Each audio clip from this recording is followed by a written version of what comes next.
гарчлаа Төвшингийн Батмагнаа 9-5 төрүүлж Монгол улсын Арслан цолны бодлыг биелүүллээ. Намайг Ануучин гэдэг Монгол улсын Арслан Батмагнагийн гэргээ байна. Манай нөхөр байнгын шаргуу хөдөлмөрлж ачаалттай амьдардаг учраас шимт хижилтэй хооллоор би нөхрийгөө дэмжихийг хичээдэг. Нөхөртөө бараг л 7 хоногт 4 удаа шүлтэй хоол хийж өгдөг.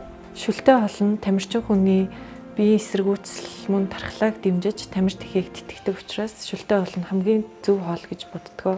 Манай нөхөр лавшаагаар хийсэн миний гарын шүлтэй хоолнд үнэхээр их дуртай.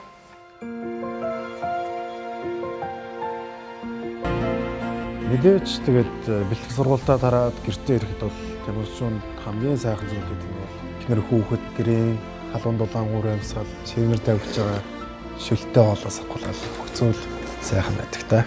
Эхнэртээ үнэхээр их баярлаж авдаг. Үндэсний брэнд Лавша.